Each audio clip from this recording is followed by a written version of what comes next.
Hey everybody, welcome to the Creation Station, my studio, my one and all, my little creative cockpit in which I get to do all the music that you've been hearing over the years, and there's more to come, believe me.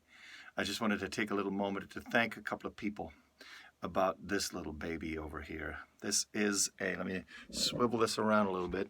This is a Soundelux E47 microphone.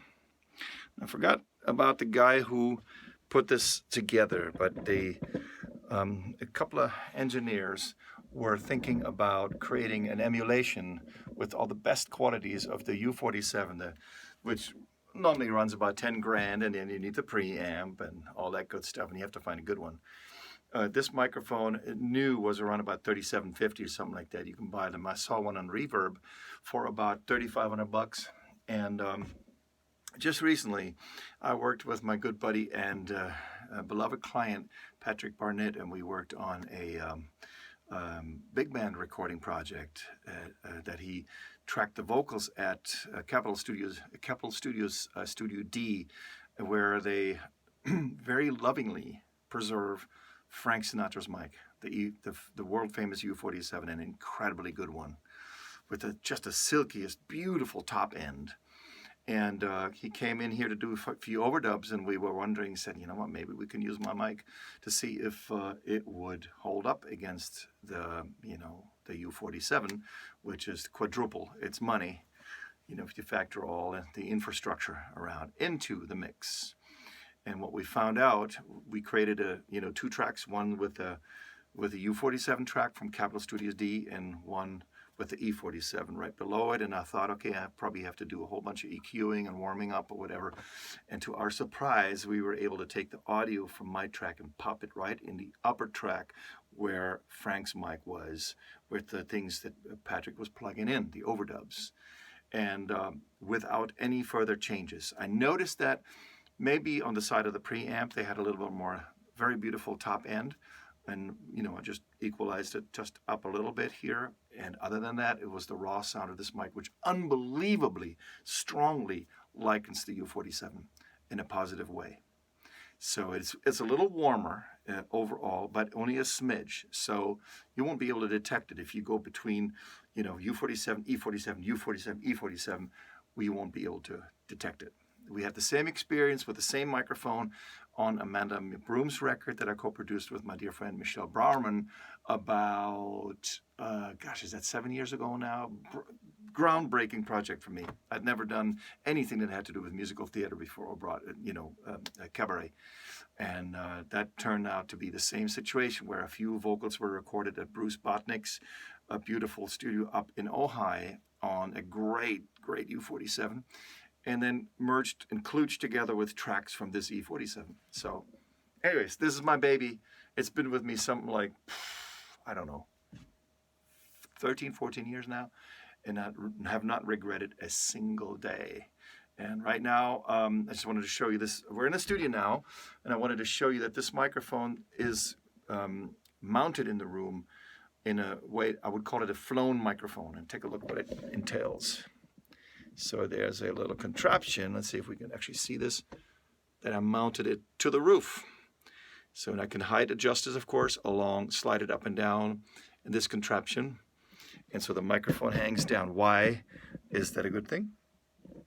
It's a good thing, A, because of the tubes in this microphone, their heat emanates upwards. So the heat kind of goes up this way and dissipates slowly, rather than heating up the capsule.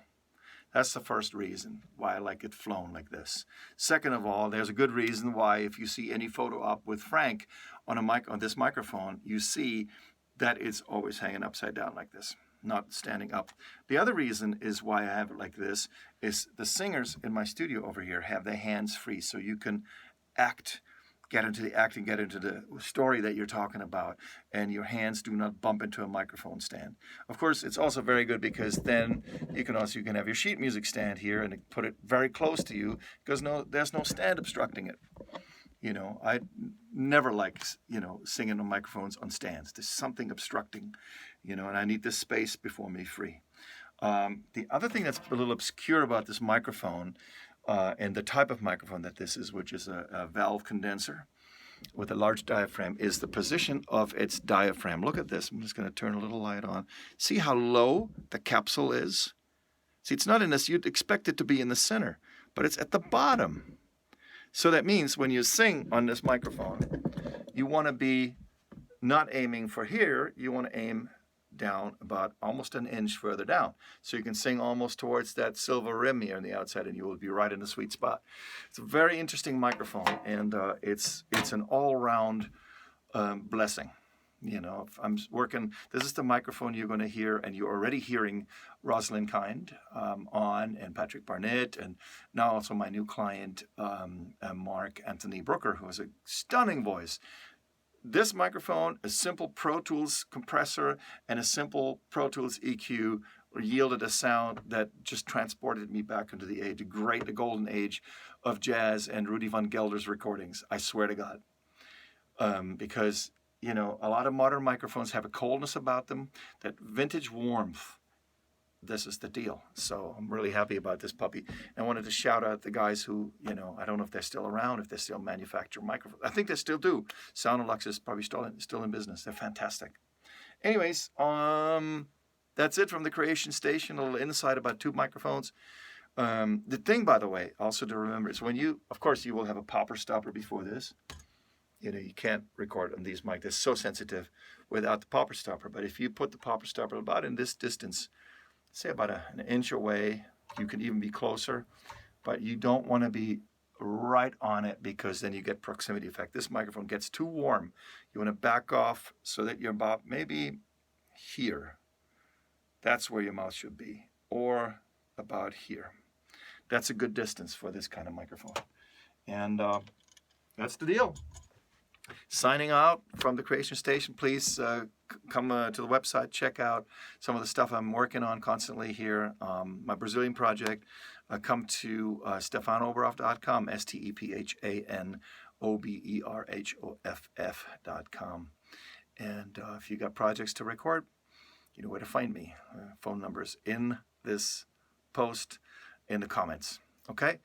Be well, you guys. Keep being creative. Keep looking for that connection. Peace out.